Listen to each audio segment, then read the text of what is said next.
Assalamualaikum warahmatullahi wabarakatuh.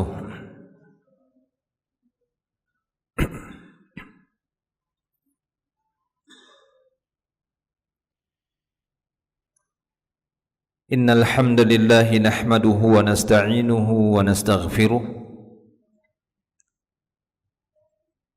wa na'udzu billahi min shururi anfusina wa sayyiati a'malina. Man yahdihillahu fala mudilla lahu wa man yudlil fala hadiya lahu. Ashhadu an la ilaha illallah wahdahu la syarika lahu wa ashhadu anna Muhammadan abduhu wa rasuluh. Allahumma salli wa sallim ala Rasulillah qudwatina wa uswatina habibina khalilur rahmani Muhammadin sallallahu alaihi wasallam wa ala alihi wa ashabihi wa man tabi'ahum bi ihsanin ila yaumiddin. Wa qala Allah ta'ala ya ayyuhalladzina amanu ittaqullaha haqqa tuqatih wa la tamutunna illa wa antum muslimun. Amma ba'd. Ma'asyiral muslimin wal muslimat rahimani Allah wa iyyakum ajma'in. Alhamdulillah, kita bersyukur kepada Allah Subhanahu wa taala atas segala nikmat-Nya. Pada kesempatan pagi hari ini kita semuanya dapat berkumpul di masjid yang mulia ini bi'aunillahi ta'ala wa fadlihi, dengan pertolongan Allah dan karunia-Nya. InsyaAllah kita akan lanjutkan kembali pembahasan panduan keluarga sakinah dari sebuah buku yang berjudul Panduan Keluarga Sakinah yang disusun oleh Al-Ustadz Yazid bin Abdul Qadir Jawaz rahimahullahu ta'ala rahmatan wasi'ah. Pembahasan kita masih melanjutkan di bab yang ke-10. Bab yang ke-10 membahas tentang hak-hak istri yang wajib dipenuhi suami. Kita masuk di nomor yang E. Di antara hak-hak istri yang wajib dipenuhi suami, kata penulis di sini rahimahullah, engkau tidak meninggalkannya melainkan di dalam rumah. Artinya, ketika ada permasalahan antara suami dan istri, ada perbedaan pendapat, perbedaan pandangan, ataupun sebab-sebab yang lainnya yang mengakibatkan keduanya tidak sepakat dan menimbulkan perselisihan, maka hendaknya sang suami bisa lebih menahan diri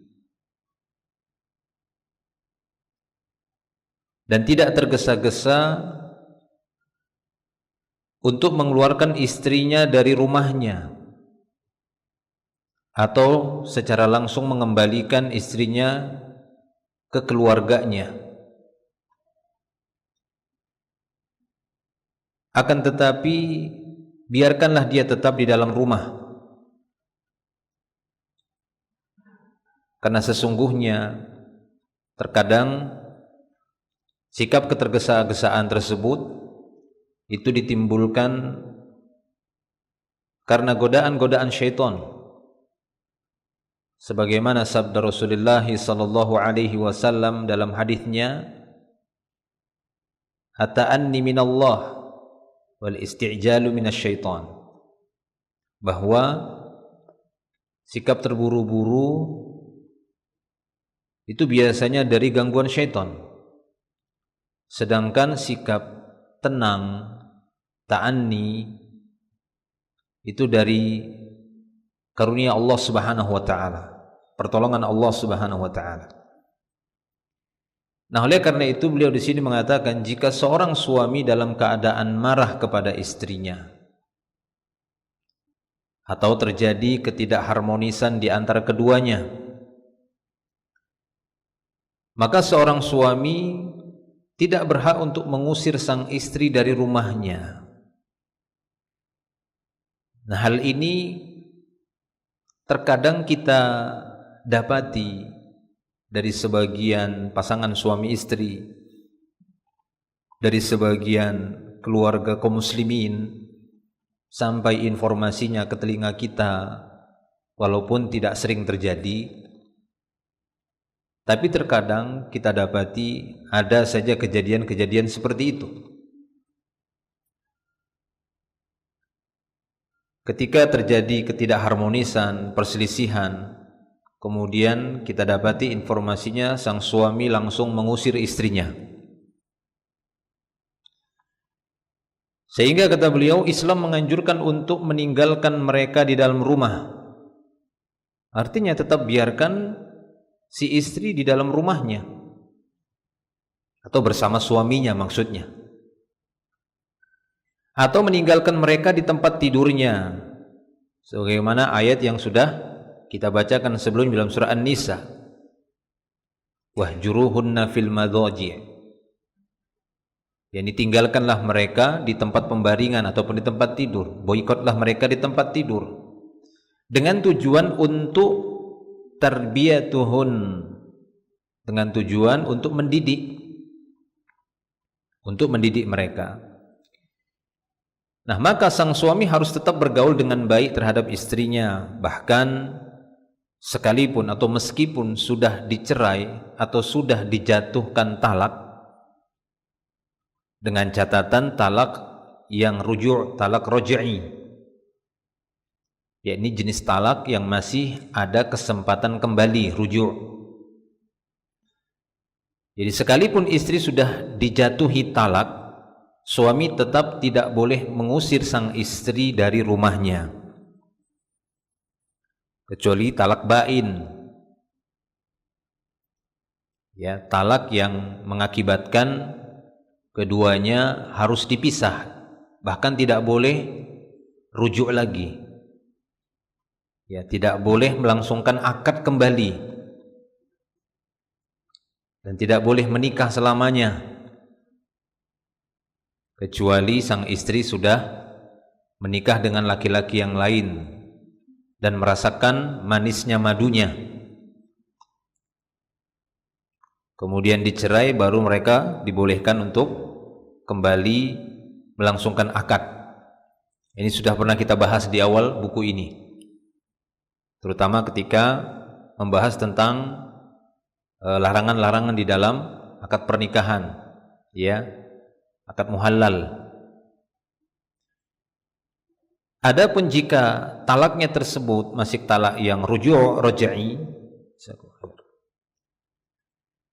maka tidak boleh sang suami mengeluarkan istrinya dari rumahnya. Jika istri dalam masa iddah, seperti yang disebutkan dalam Al-Quran yang mulia, nah itu terlebih lagi tidak boleh dia mengusirnya. Allah Subhanahu wa taala berfirman, ya ayyuhan nabi, idza talaqtumun nisaa fatalliquhunna li'iddatihinna wa ahsul iddah. Wahai nabi, nah ini berlaku bagi semua kaum laki-laki, walaupun yang diseru di sini adalah Nabi Muhammad sallallahu alaihi wasallam. Bukan khusus untuk Nabi, tapi karena Nabi sallallahu alaihi wasallam juga sebagai wakil kaum laki-laki bagi umat ini, sebagai contoh tauladan, maka beliau disuruh oleh Allah Subhanahu wa taala, dan beliau memiliki istri, dan tanggung jawab beliau terhadap istri itu lebih besar dibandingkan kita. Istri beliau ya mencapai 9, kita baru 1 saja, kadang sudah banyak pertengkarannya, ya, banyak perang dunianya. Ya, maksudnya apa? Maksudnya itu jadi bahan pertimbangan lah. Kalau 1 saja masih banyak cekcoknya, gitu ya. Gimana mau nambah 2? Ya, itu salah satu jadi bahan pertimbangan dari sekian banyak yang bisa dijadikan bahan pertimbangan.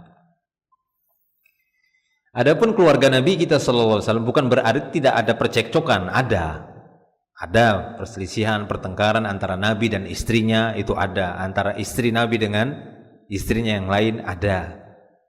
Tapi itu sebagai qudwah bagi keluarga-keluarga kaum muslimin, bagi yang lainnya, sebagai bukti bahwasanya mereka juga manusia biasa, bukan malaikat. Nah, kalau malaikat nggak ada rasa dalam jiwa kita, wah malaikat kok. Tapi karena mereka manusia juga, maka Allah tampakkan tanda-tanda manusia pada mereka, sehingga ada perselisihan juga di antara Nabi dan istrinya, antara istri Nabi dengan istri yang lainnya. Tapi tidak mencapai percekcokan, perselisihan dan pertengkaran yang tingkatnya itu parah, tidak. Tapi contoh manusiawi, hal-hal yang manusiawi itu bisa saja terjadi. Artinya apa? Perselisihan dan pertengkaran yang sifatnya manusiawi itu wajar antara suami istri, itu suatu hal yang wajar. Yang enggak wajar itu apabila perselisihan dan pertengkarannya itu durasinya itu menyebabkan sulit beribadah. Kebanyakan waktu disibukkan untuk memikirkan gimana ini biar bisa menang bertengkar. Ya, habis waktunya untuk itu. Nah, terus waktu untuk ibadahnya mana? Memikirkan ibadahnya itu mana waktunya? Nah, itu bahaya. Itu sinyal menandakan ada bahaya dalam keluarga kalau sampai dominan waktunya itu banyak digunakan hanya untuk memikirkan pertengkaran. Itu hati-hati. Tapi kalau kadang-kadang, yaitu seperti ibaratkan kita kena demam 3 bulan sekali, ya kan? Kena sakit nanti kadang 2 bulan sekali. Ada saja itu yang demam lah, mencret lah, ya, menggigil lah, kemudian gitu, atau sakit ini kebentur lah, itu ada saja. Itu hal yang wajar lah, itu manusiawi, karena kita manusia pasti ada kekeliruan yang kita lakukan tanpa kita sadari, dan Allah ingin menggugurkannya. Nah, bisa jadi perselisihan dan pertengkaran itu yang secara manusiawi tujuannya adalah untuk menggugurkan dosa antara suami dan istri. Makanya suami istri yang bijaksana, yang berada di bawah bimbingan Islam, mereka akan mampu untuk menghadapi pertengkaran itu, perselisihan itu, dan tidak lama-lama, ya, itu tidak akan berlangsung lama, nggak sampai berpekan-pekan, berbulan-bulan. Nah, itu ada masalah besar itu kalau sampai begitu lama. Paling hitungan jam, hitungan hari, udah selesai, ya, baikan lagi. Taib. Namun walaupun demikian, di sini Allah Ta'ala ingin memberikan tarbiyah, pendidikan, bimbingan kepada semuanya, khususnya kepada para suami. Ya ayuhan nabi, idza talaqtumun nisa, wahai para nabi, jika kalian mentalak istri, fatalliquhunna li'iddatihinna, maka hendaklah kalian mentalak atau menceraikan mereka pada waktu mereka bisa menghitung iddah. Di antara tafsirannya, tidak boleh mentalak mereka ketika mereka sedang haid. Nah, ini susah ngitung iddahnya nanti, ya, sehingga tidak sah talaknya tersebut ketika si istri sedang haid. Tapi sampai dia suci, ya, sampai dia selesai masa haidnya, lalu ya tidak digauli, kemudian jatuhkanlah talak. Wa ahsul iddah, dan hendaklah kalian menghitung iddah. Jadi suami juga diperintahkan untuk menghitung iddah setelah dia jatuhkan talak. Jangan nanti dia tanya-tanya dan tidak tahu, udah selesai belum iddahmu? Loh, kamu yang talak kok, gimana ini? Ya, hak talak itu di tangan suami. Ketika dia menjatuhkan talak itu, kalau dia memang pelupa, ya tulis di notnya, di note HP-nya biar pakai alarm per 30 hari bunyi tit tit kan gitu kan, ada tanda alarmnya di HP-nya itu. 1 bulan mas kan begitu, 2 bulan rujuk enggak kan begitu, 3 bulan habis, selesai fasakh ya, akad nikahnya dinyatakan selesai, habis, putus ya, harus ada akad baru lagi untuk mengembalikan keduanya. Nah seperti itu. Jadi wa ahsul iddah, kata Allah, hitung oleh kalian wahai para suami iddah setelah kalian jatuhkan talak. Wattaqullaha rabbakum, bertakwalah kalian kepada Rabb kalian, kata Allah Ta'ala. Wala tukhrijuhunna min buyutihin. Nah ini perhatikan, coba perhatikan ayat ini. Allah Ta'ala mengatakan jangan keluarkan mereka dari rumah mereka ya, janganlah kamu keluarkan mereka dari rumahnya. Wala yakhrujna, dan jangan biarkan mereka keluar atau jangan diizinkan keluar. Illa ayyatina bifahishatin mubayyinah, kecuali telah jelas ada bukti mubayyinah, ada bukti yang jelas bahwa mereka telah mengerjakan perbuatan keji, selingkuh kita orang sekarang ya, main sama laki-laki yang lain misalnya ya, ada hubungan dengan laki-laki yang lain, memasukkan laki-laki yang lain ke rumah suaminya ya.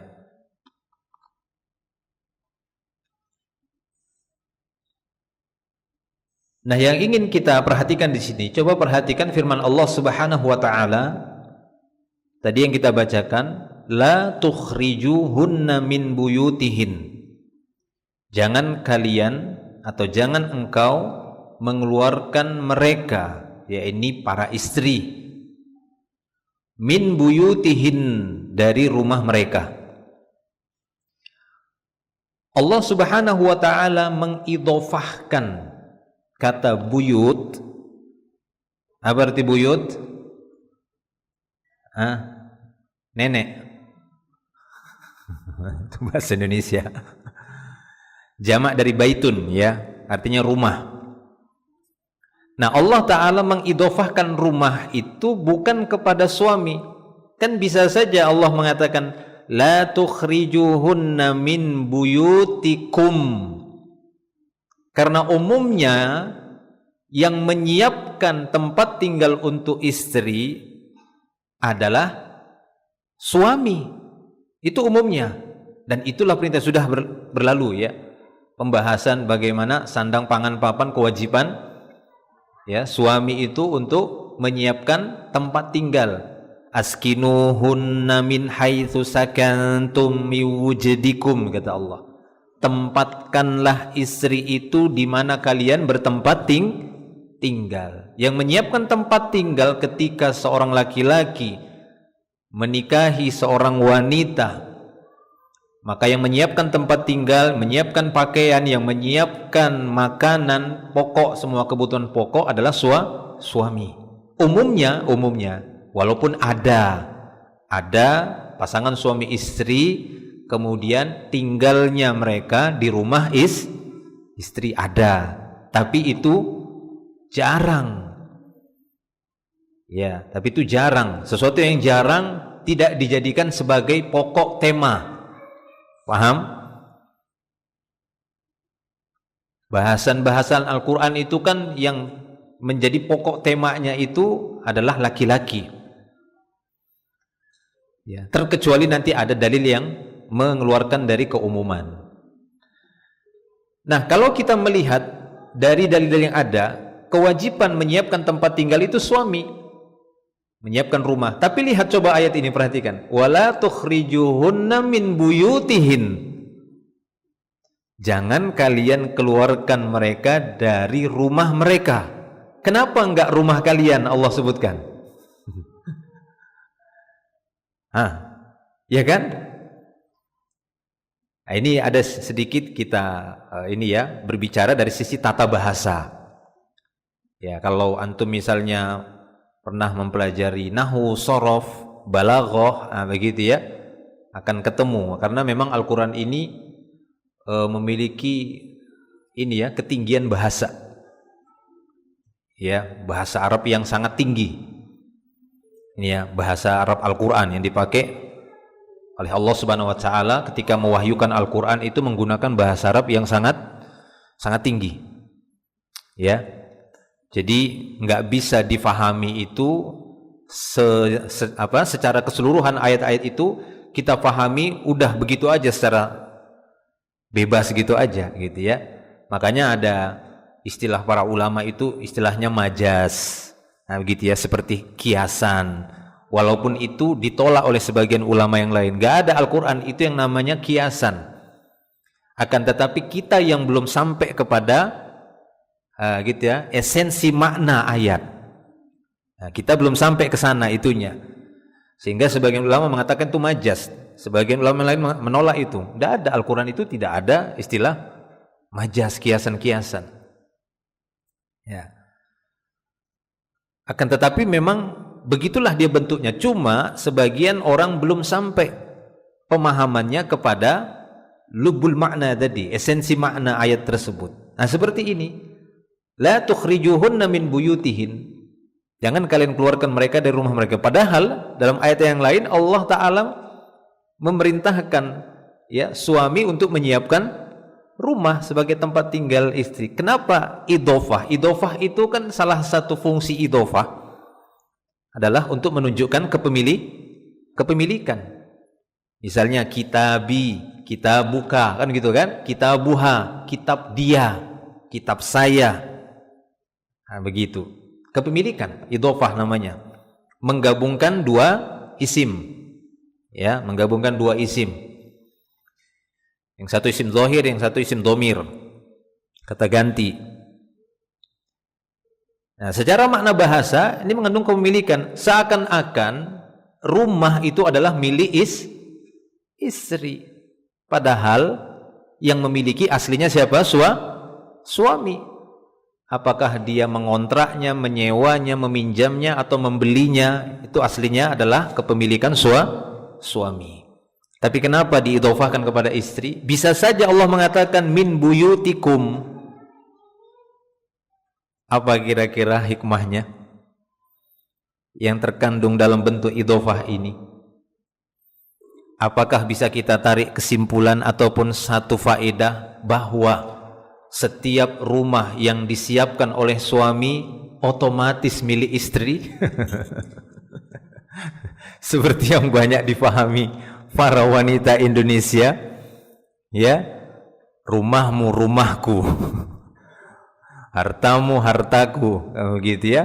Kalau seperti itu nggak berlaku hukum waris nanti, ya kan? Untuk apa kita belajar hukum waris? Untuk apa sampai Jibril ya menurunkan ayat-ayat dalam Al-Quran tentang hukum waris? Itu menunjukkan bahwasanya ada harta suami, ada harta istri. Nah, terus apa maknanya di sini? Apa faedahnya? Kalau faedah yang saya sebutkan tadi diterima apa ditolak? Bahwa setiap rumah yang disiapkan suami otomatis punya istri. Kenapa? Ini dalilnya kata para istri. La tukhrijuhunna min buyutihin. Jangan wahai kalian para suami keluarkan ya istri kalian dari rumah mereka. Oh, ini dalil bahwasanya setiap rumah yang disiapkan oleh suami itu otomatis milik istri. Mana dalil kalian? Ini kata. Diterima apa ditolak tadi itu faedahnya? Bapak-bapak, saya minta suara bapak-bapak. Kalau ibu-ibu diterima pas itu. Hah? Ditolak katanya maksudnya. Ya, bukan itu faedahnya. Apa faedah yang lainnya? Yang lebih tepat? Ya, ini kata para ulama bahwa ya lingkungan wanita itu memang lebih dominannya di rumah, seakan-akan merekalah pemiliknya. Saking seringnya laki-laki atau suami itu keluar rumah, sampai-sampai Allah Ta'ala menyebutkan milik suami sekalipun, tapi idhofahnya kepada istri. Itu kata para ulama. Ya, justru ini sebagai dalil, wahai para wanita yang katanya sekarang eman-eman wanita, emansipasi katanya kan, apa eman-eman, yang katanya pergerakan wanita harus keluar. Kan begitu ya, harus bergerak, jangan di rumah saja. Ini sebuah pembodohan ya terhadap kalam ilahi. Kita dapati kalamnya ilah kita, Allah Subhanahu wa taala, sampai-sampai mengidhofahkan rumah yang itu aslinya milik suami seakan-akan itu milik istri, untuk menunjukkan saking seringnya dan sangat utamanya, keutamaan yang sangat besar bagi wanita itu tetap tinggal di rumah. Nah itu dia. Itu diterima apa ditolak? Terima, karena itu memang faedah dari para ulama, ya. Bisa antum dapati nanti itu penggabungannya pada ayat-ayat yang lain. Ada ayat-ayat pendukung yang lainnya. Ya. Sebagaimana firman Allah Subhanahu wa taala tentang waqarna fi buyutikun. Nah itu ya, waqarna fi buyutikun. Tetaplah kalian bertahan di rumah-rumah kalian, kata Allah Subhanahu wa taala. Taib ya. Jadi itu maksudnya, bukan faedah yang pertama tadi. Kalau faedah yang pertama tadi harus ada akad serah terima. Enggak boleh. Ya, karena berat nanti hisab di yaumil akhir. Ada akad serah terima. Bahwasanya rumah ini untukmu. Nah itu jelas. Ya, walaupun belum secara tertulis ataupun mungkin semacam sertifikat itu belum balik nama. Ya, sama saja seperti kita jual beli rumah. Kadang kan kita sudah beli sah gitu ya, tapi sertifikat belum balik nama, tapi udah kita bayar lunas. Nah, seperti itu contohnya. Taib ya. Nah, kalau sudah ada akad serah terima, pemindahan kepemilikan, maka ya enggak masalah. Ya, sudah ada tarodi, karena akad masalah harta Allah Ta'ala kaitkan dengan alat tarodi, harus sama-sama ridho. Ya, tidak ada paksaan di sana dalam hal pemindahan kepemilikan yang berkaitan dengan zat. Ya, yang berkaitan dengan zat. Apakah itu harta ataukah ya harta, sebenarnya dalam istilah syar'i dikatakan harta itu tidak hanya fulus, tidak hanya zahab wal fiddah. Yang namanya harta ya dalam sudut pandang Islam itu adalah segala sesuatu yang itu bisa dijual belikan, itu bisa jadi harta. Ya kan? Bisa dijual belikan itu harta. Saya punya batu misalnya satu gunung, nah, itu harta saya itu. Karena bisa saya jual itu suatu waktu. Ya, begitu ya. Taib. Nah itu ya, ini tambahan karena kebetulan kita melewati ayatnya supaya ada faedah-faedah yang bisa kita catat. Nah, gitu ya. Dalam menghadiri majelis ilmu. Ya, dalam menghadiri majelis ilmu, karena itu pengalaman saya pribadi. Mengapa semangat menghadiri dulu ya majelis-majelis ilmu, karena itu tadi bisa mendapatkan banyak faedah-faedah bahkan di luar dari prediksi pembahasan kita. Nah, begitu.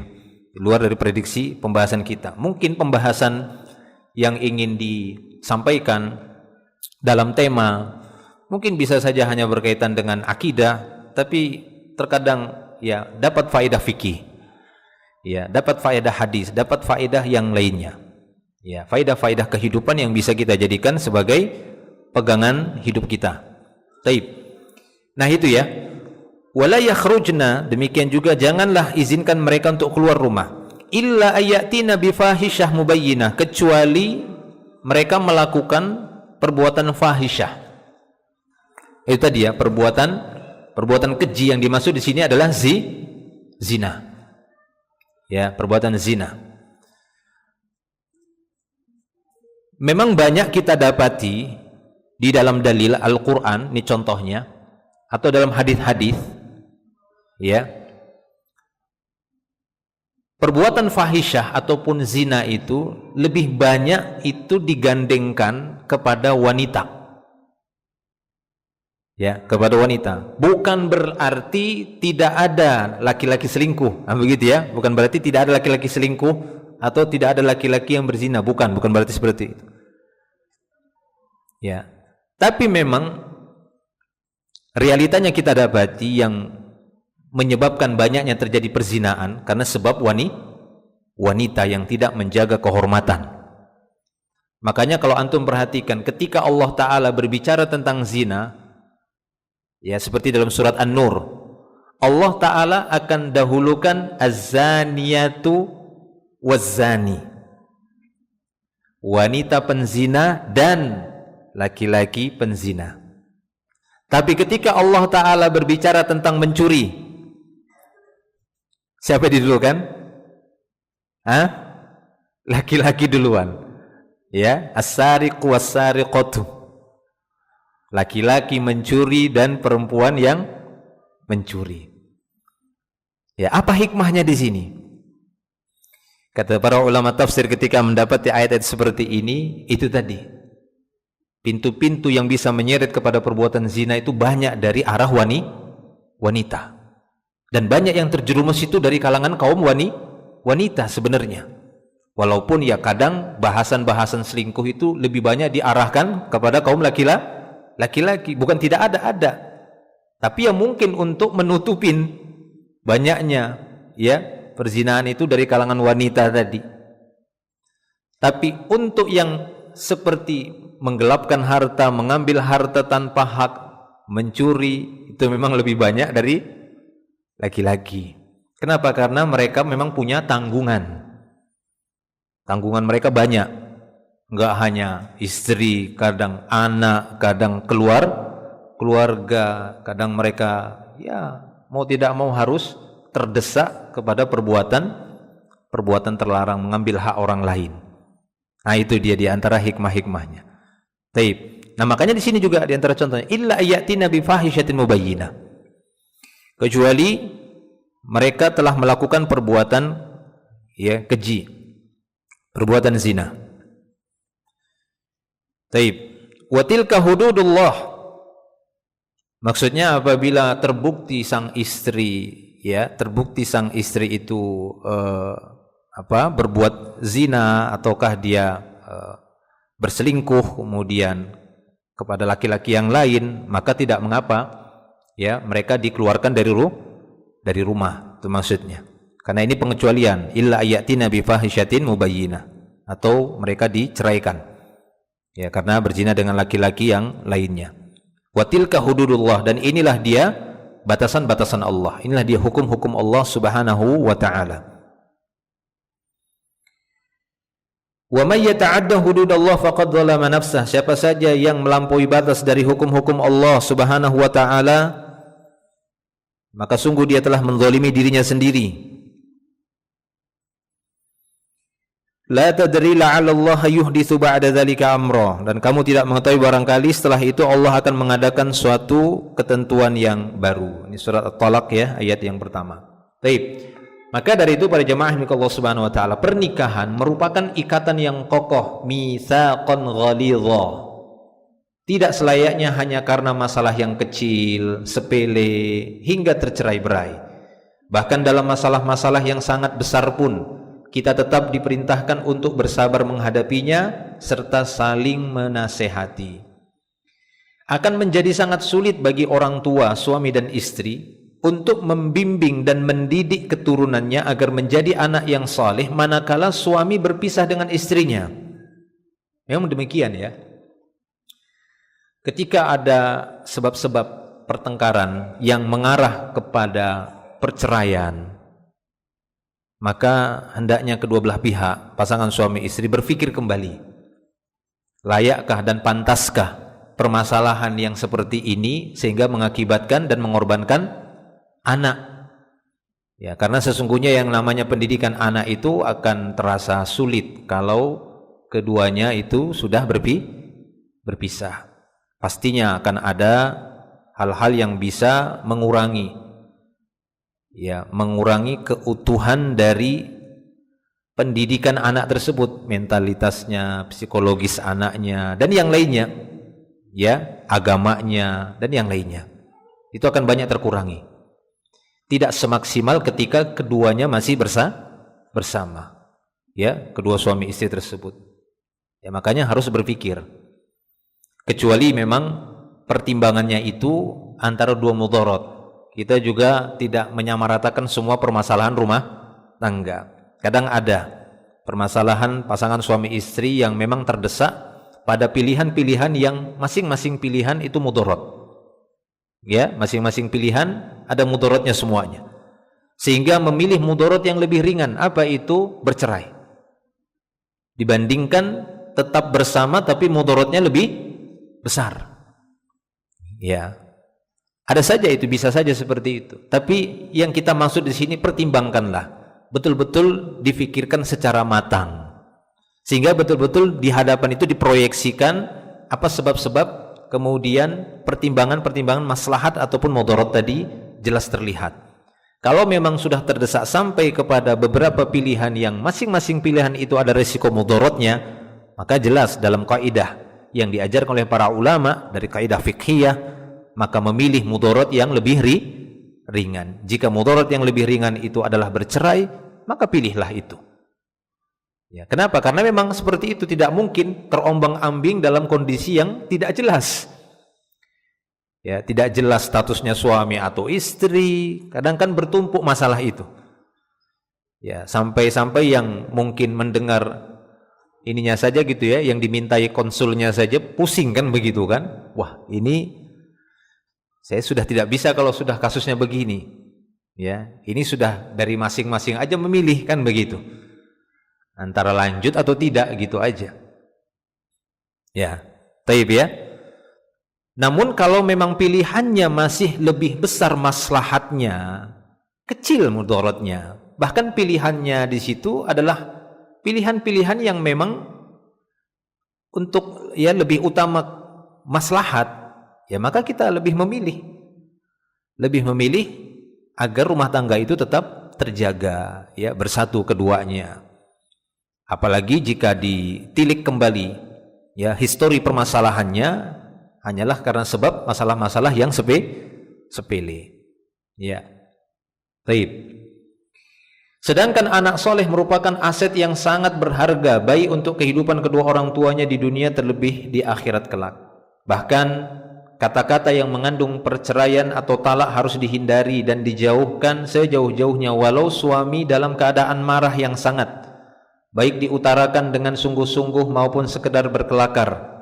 Rasulullah sallallahu alaihi wasallam bersabda tentang kalimat talak ini, "Salasun jidduhunna jidd wa hazluhunna jidd, an-nikah wat talaq war raj'ah." 3 hal apabila dia diutarakan secara sungguh-sungguh ataupun dia candaan saja, maka akan dihukumi jadi sungguh. Ya.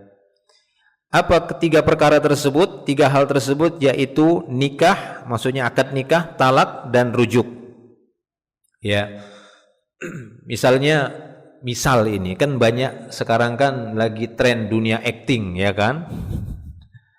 Ya kan lagi tren dari kita dulu gitu ya, dunia perfilman. Nah, itu. Kalau memang di dalam acting tersebut udah terpenuhi semua syarat, walaupun cuma acting saja, kan begitu. Kan kadang bertepatan semuanya ada di situ. Bisa jadi itu bertepatan ada semuanya di situ. Memang ada walinya di situ, memang ikut serta juga walinya di situ ada kan begitu. Perannya juga sama. Si bapak berperan menikahkan anaknya. Peran anaknya wanita tersebut betul-betul anak wanitanya. Dia nikahkan kemudian ini acting kan begitu. Ya, kamera action katanya. Saya nikahkan gitu kan, saya terima. Gimana sah kan itu. Padahal acting saja itu jadi. Ya, kalau memang terpenuhi semua syarat ya dan rukun tadi, mereka cuma acting, cuma main-main, jadi itu. Nah, itu dia maksudnya di sini. Tapi kalau misalnya cuma bercanda, misal begitu ya, kemudian enggak terpenuhi semua syaratnya, ya memang enggak jadi kan begitu. Tapi setidaknya itu merupakan kebohongan. Ya, berpura-pura, kepura-puraan. Taib. Begitu juga tolak. Begitu juga rujuk. Ya, talak. Kalau talak kan nggak butuh saksi. Nah, begitu ya. Kalau akad nikah memang syaratnya agak ketat. Tapi kalau talak ataupun rujuk itu antara suami dan istri saja. Antara suami dan istri saja.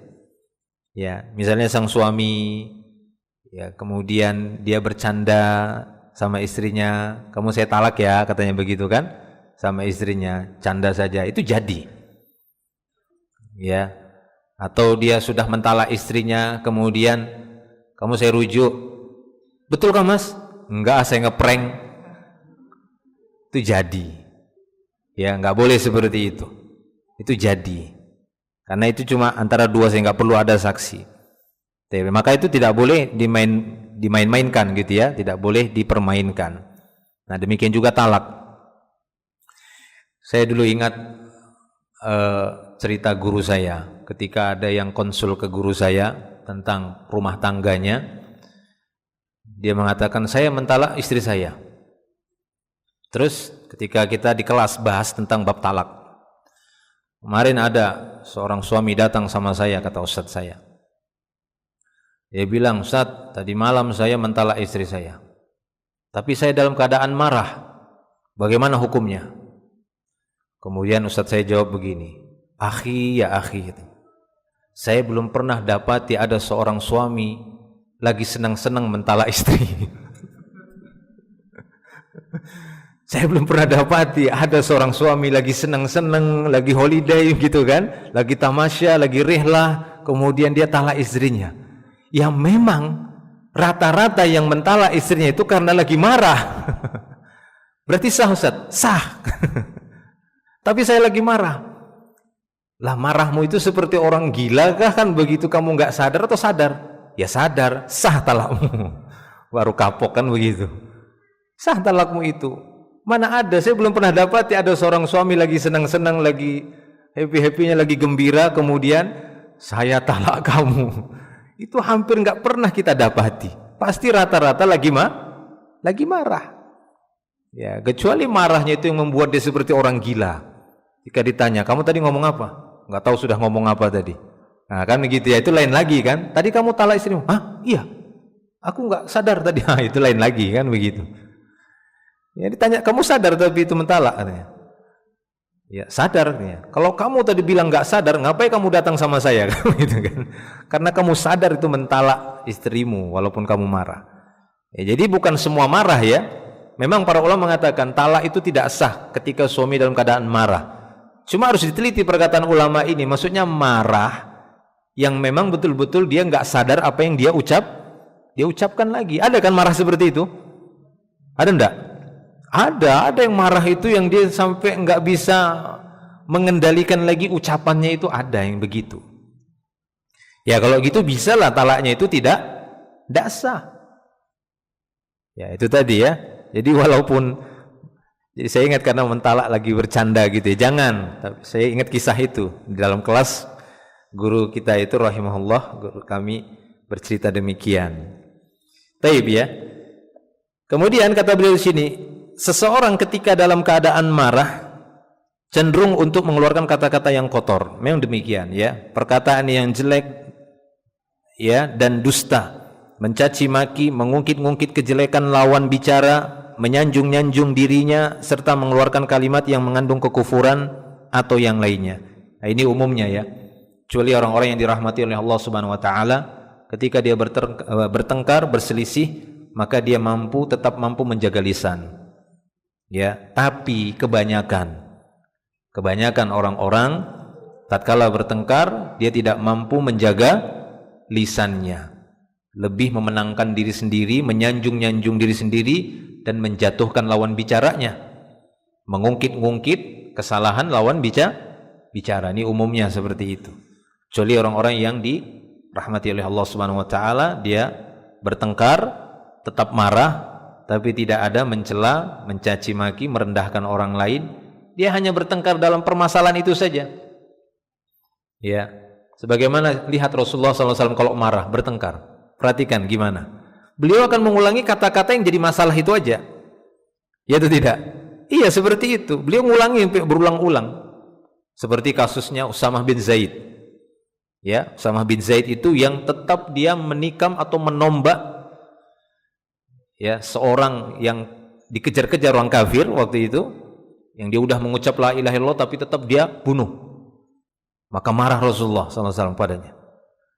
Ya, Rasulullah mengatakan, "Aqtaltahu ba'da an qala la ilaha illallah?" Kenapa kau masih bunuh dia? Dia kan udah mengucap la ilaha illallah. Ya Rasulullah, dia hanya ingin berlindung dari senjataku. Marah Rasulullah kan. Afala syaqaqta an qalbi, kau udah belah dadanya sehingga kau tahu bahwasanya tujuan kalimat la ilaha illallah itu memang untuk berlindung dari senjatamu. Maka beliau mengulang-ulang itu terus. Aqtaltahu ba'da an qala ilallah, aqtaltahu ba'da an qala ilallah. Sampai Usamah waktu itu, duhai sekiranya seakan-akan aku baru masuk Islam, kata dia. Ya. Nah, begitu Rasulullah SAW kalau beliau itu marah. Beliau itu pada inti yang jadi permasalahan saja, itu aja diulang-ulang sama beliau. Kenapa masih dibunuh? Udah mengucap la ilaha illallah. Kenapa masih dibunuh ucap la ilaha illallah? Beliau tidak mau lari ke sana kemari. Beliau tidak mau dasar kamu, memang kamu anaknya si fulan. enggak begitu ya. Memang itu bapakmu juga. Nah, kan begitu ya. Panjang lagi kakekmu, wah kena lagi kakeknya misalnya.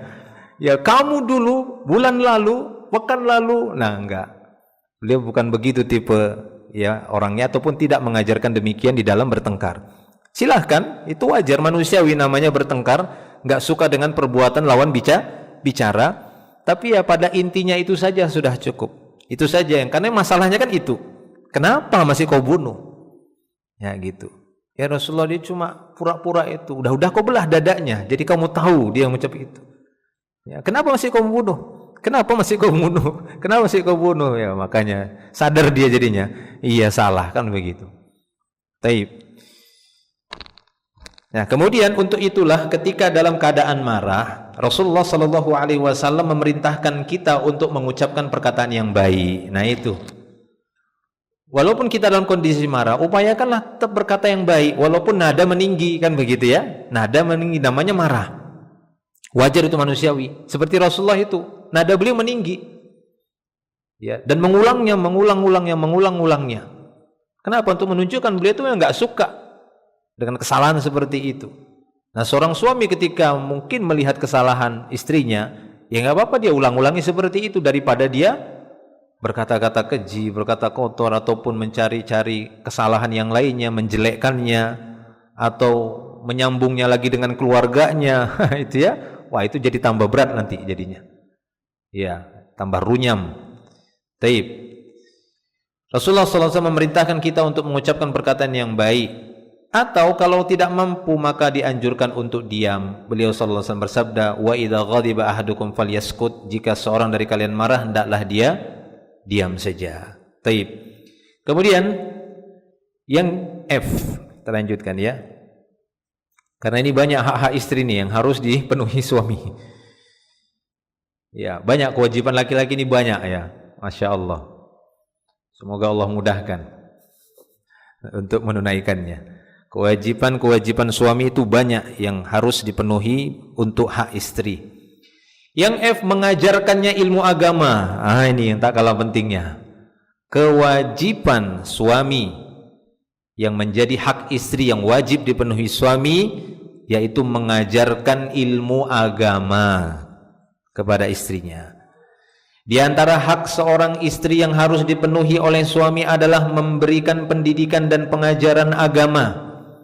Dengan memahami dan mengamalkan agamanya, seorang akan mendapatkan kebahagiaan dunia dan akhirat.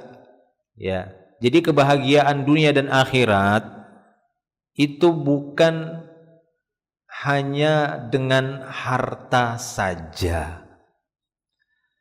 Karena memang kebanyakan para suami, ya, kebanyakan memang para suami menganggap bahwa kewajiban dia hanya sebatas memberi nafkah saja. Sandang, pangan, papan udah cukup. Intinya harta. Sehingga mereka itu betul-betul getol, menghabiskan waktu, peras keringat, banting tulang, berangkat pagi, pulang malam, lalu menganggap kewajibannya cuma itu. Nah, ini keliru. Itu tidak akan menjadikan seorang itu bahagia dunia dan akhiratnya. Maka kita perhatikan di sini nasihat-nasihat para ulama. Allah Subhanahu wa taala berfirman, ya ayyuhalladzina amanu qu anfusakum wa ahlikum nara waquduhan nasu wal hijaratu 'alaiha malaikatun ghiladun shidadun la ya'sunallaha ma amarahum wa yaf'aluna ma yu'marun.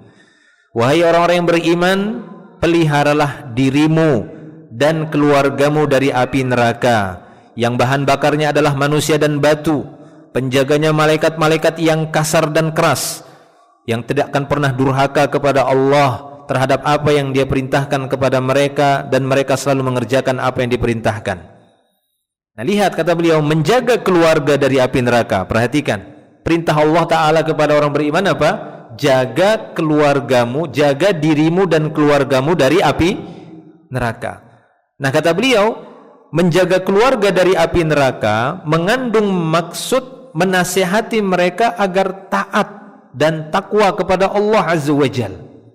Jadi perintahkan keluarga kita, perintahkan istri, perintahkan anak-anak agar taat dan takwa kepada Allah Subhanahu wa taala, mentauhidkannya serta menjauhkan syirik, mengajarkan kepada mereka tentang syariat Islam dan tentang adab-adab di dalam Islam. Para sahabat radhiyallahu anhum dan mufassirin dari kalangan ahli tafsir menjelaskan tentang tafsir ayat qu anfusakum wa ahlikum nara, peliharalah dirimu dan keluargamu dari api neraka, sebagai berikut. Ini tafsiran-tafsiran para salaf. Ali bin Abi Thalib radhiyallahu anhu berkata bahwasanya makna peliharalah dirimu dan keluargamu dari api neraka maksudnya ajarkanlah agama kepada keluarga kalian dan ajarkan pula adab-adab Islam. Ya, ini tafsiran dari Ali bin Abi Thalib. Abdullah bin Abbas radhiyallahu anhu berkata, makna qu anfusakum wa ahlikum naron, yaitu beramallah dengan melaksanakan ketaatan kepada Allah Subhanahu wa taala dan bertakwalah kepada Allah dengan menjauhkan perbuatan dosa dan maksiat. Perintahkan keluarga kalian untuk senantiasa berzikir kepada Allah, maka Allah akan selamatkan kalian dari api neraka. Ya, ini kita kumpulkan nanti. Ini nasihat-nasihat dan tafsiran para ulama. Mujahid, salah seorang ulama tafsir salaf, juga mengatakan, perintahkan keluarga kalian bertakwa kepada Allah dan wasiatkan keluarga kalian untuk bertakwa kepada Allah. Jadi perintahkan untuk takwa dan berikan wasiat. Kalau nanti saya meninggal, ayah meninggal, bapak meninggal, tetaplah kalian bertakwa kepada Allah. Itu wasiat. Qatadah rahimahullah juga berkata, suruhlah keluarga kalian untuk taat kepada Allah, cegah mereka dari berbuat maksiat, hendaknya mereka melaksanakan perintah Allah, dan bantulah mereka apabila kalian melihat mereka berbuat maksiat, maka cegahlah dan laranglah mereka.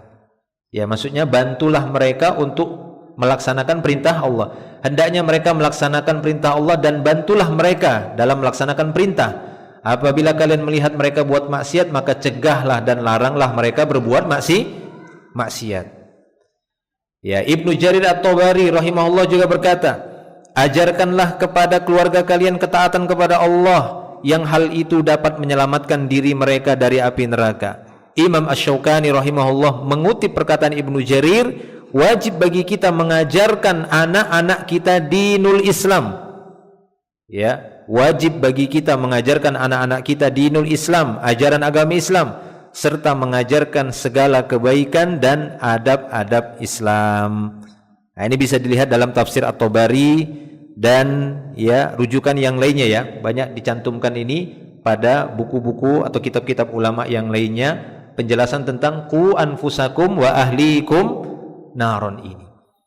Dan yang perlu kita sadari di sini para jemaah Allah Subhanahu wa taala, Allah Subhanahu wa taala memerintahkan kita untuk memelihara, menjaga diri kita dan keluarga kita dari api neraka, bukan api dunia. Nar di situ yang dimaksud nar fid dunia atau fil akhirah? Nar fil akhirah, bukan naron di situ, bukan naron fid dunia. Ya, mana lebih panas, api neraka di dunia apa di akhirat? Ya jelas, api yang ada di akhirat. Api yang di dunia saja pada jemaah Allah Subhanahu wa taala, ya, api di dunia saja, begitu maksimalnya kita menjaga diri, sangat safety-nya kita menjaga diri dan keluarga kita dari api dunia, iya atau tidak? Jujur, iya atau tidak? Iya, begitu hati-hatinya kita dan maksimalnya kita, anak kita, istri kita, jangan sampai tersulut api di dunia ini, jangan sampai kesetrum. Ya kan? Sampai seperti itu kita jaganya anak kita, istri kita itu. Ketika dia memegang apa misalnya kabel, hati, awas. Nah, begitu ya. Awas nanti tersengat, kena listriknya itu, panas itu misalnya. Atau dia ingin pegang kompor dan yang semisalnya. Begitu kita khawatirnya, itu masih api dunia. Lalu mengapa kita begitu santainya dan tidak ada rasa takut, nggak ada rasa khawatir terhadap istri dan anak kita nanti bagaimana di akhiratnya?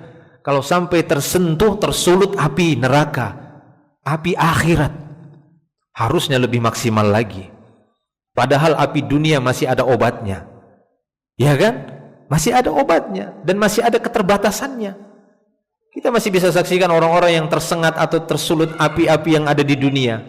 Masih bisa mereka itu diobati.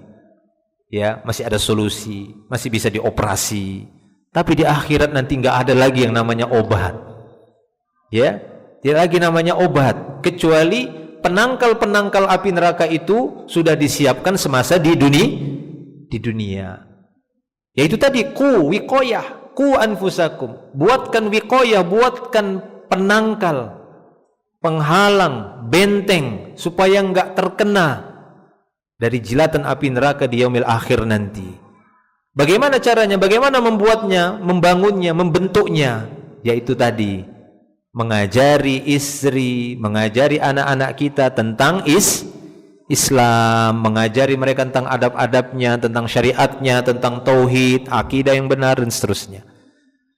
Taib, itu dia.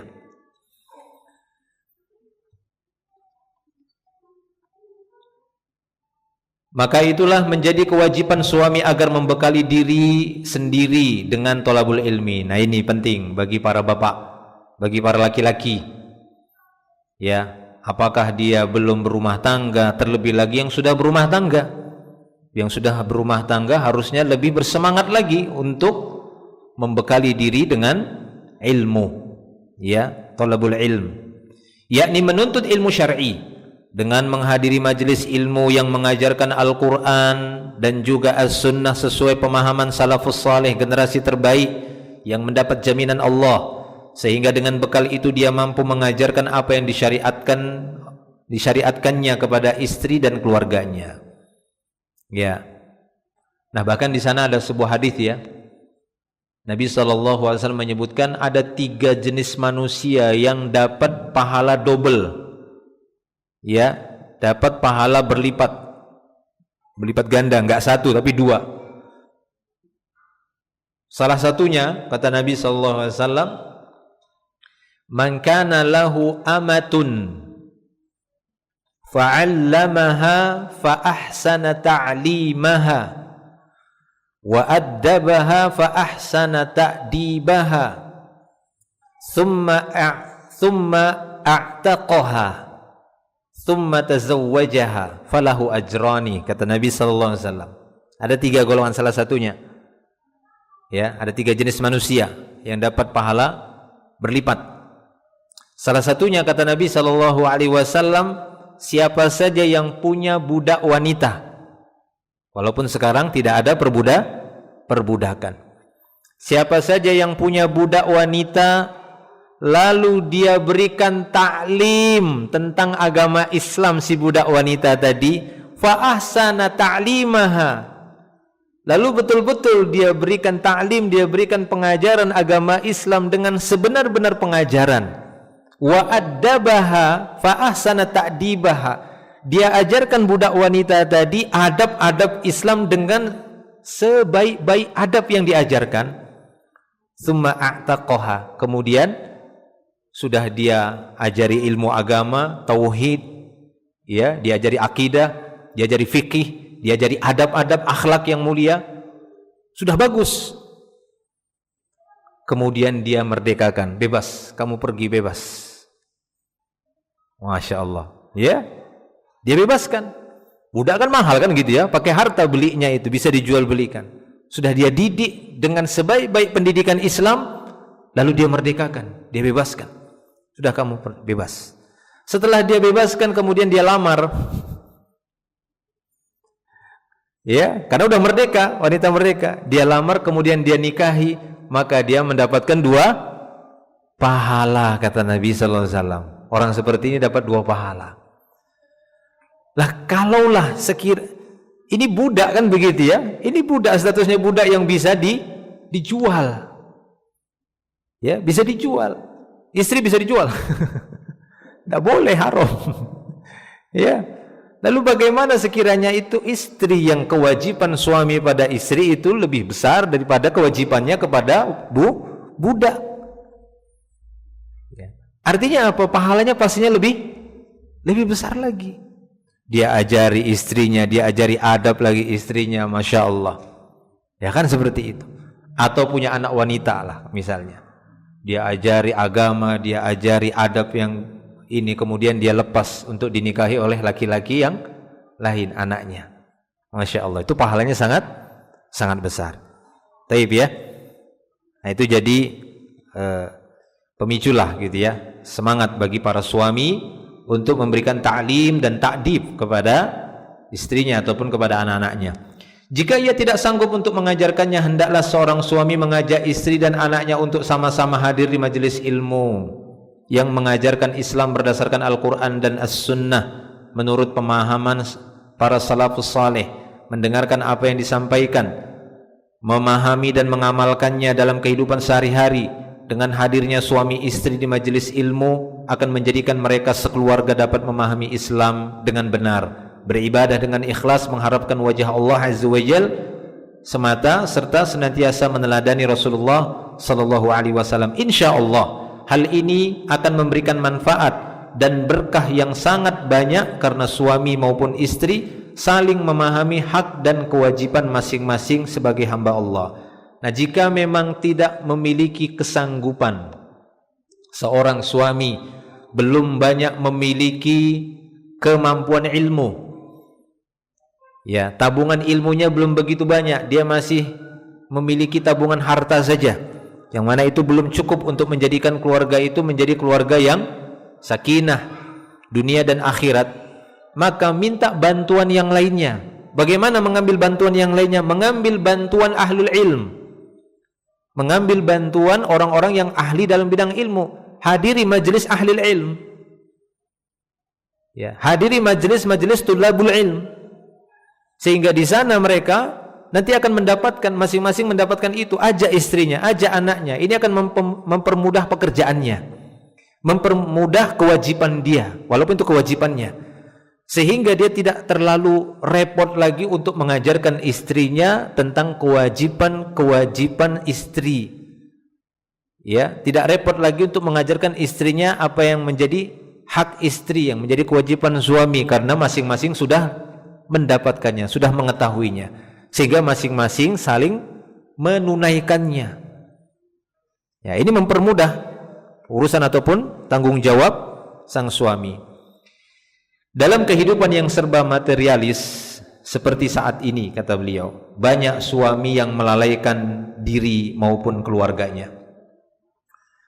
Berdalih mencari nafkah untuk menghidupi keluarga, dia mengabaikan kewajiban yang lain. Seolah-olah dia merasa kewajibannya cukup dengan memberi nafkah berupa harta, kemudian nafkah batinnya, sedangkan pendidikan agama yang merupakan hal pokok justru tidak pernah diperdulikan. Seringkali suami jarang berkumpul dengan keluarganya untuk menunaikan ibadah bersama-sama. Ya, itu ya. Jadi kadang kehidupan duniawi yang serba materialis kadang menganggap bahwasanya kebahagiaan itu hanyalah materi itu saja, hanyalah fulus saja gitu ya. Tidak. Ya. Atau sering sekali suami jarang berkumpul dengan keluarganya untuk menunaikan ibadah bersama-sama. Nah, ini dia.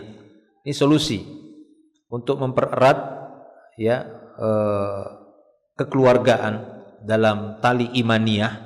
Maka harus ada waktu-waktu tertentu dia ajak istrinya, dia ajak anak-anaknya untuk beribadah bersama, yang memang di sana disyariatkan itu untuk bersama.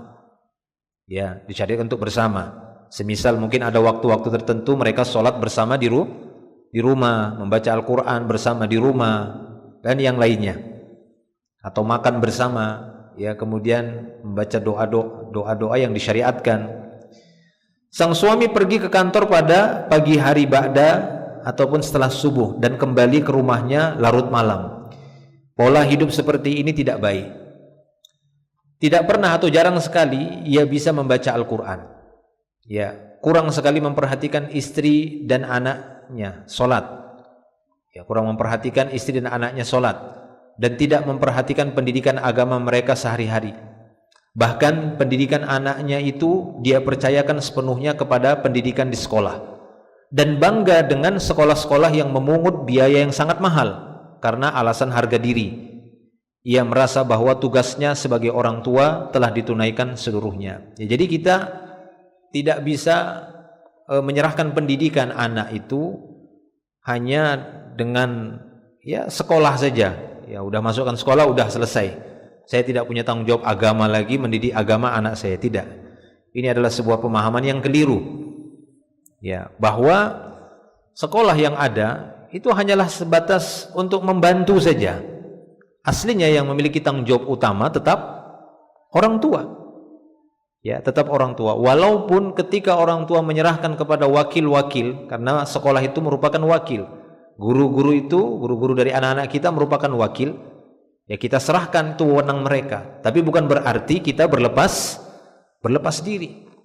Tetap kita harus ikut andil dan ikut serta di sana, berusaha untuk konsultasi, berusaha untuk menawarkan apa yang perlu lagi, bantuan apa yang diperlukan untuk melejitkan kemampuan anak saya ini dalam ilmu agamanya. Nah, itu hendaknya orang tua berusaha juga untuk membuka itu. Ya, jangan hanya sebatas menyerahkan itu kepada pihak sekolah, udah cukup. Ya, saya kan udah menyekolahkan kamu, udah gitu ya. Misalnya ke pondok pesantren, ke sekolah-sekolah Islam, maka itu bukan berarti orang tua sudah terbebas dari kewajiban mendidik agama anak tersebut. Taib ya. Nah, lalu bagaimana kita dapat mewujudkan anak yang salih? Sedangkan kita tahu bahwa salah satu kewajiban yang mulia seorang kepala rumah tangga adalah mendidik keluarganya. Sedang tidak bisa kita pungkiri bahwa pengaruh negatif dari lingkungan yang cukup kuat berupa media cetak dan elektronik seperti koran, majalah, tabloid, televisi, radio, internet. Ya, kalau dulu koran ya, sekarang udah jarang gitu. Media sosial, VCD, handphone, gadget ya gitu ya, dan yang lainnya, serta peralatan hiburan lainnya yang sangat mudah mencemari pikiran dan perilaku si anak. Ya.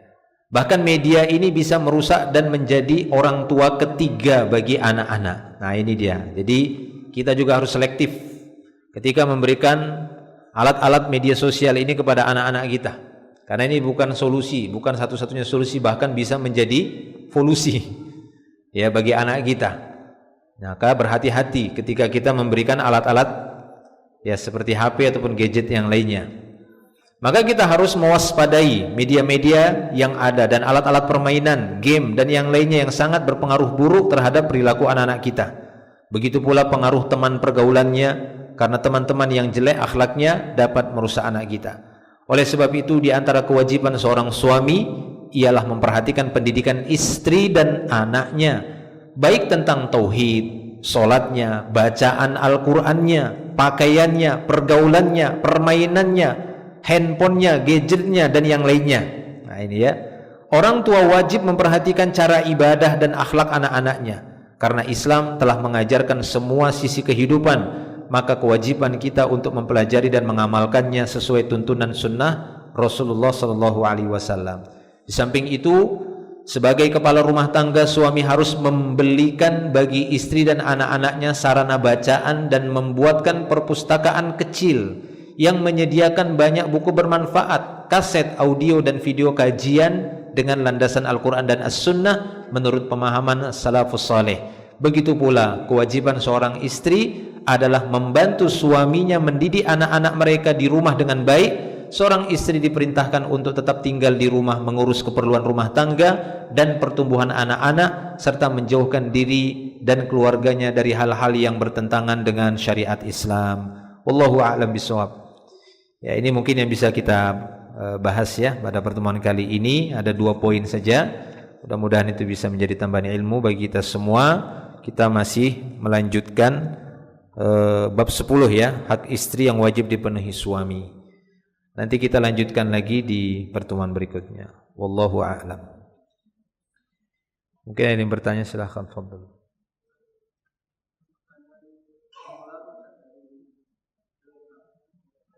Ya.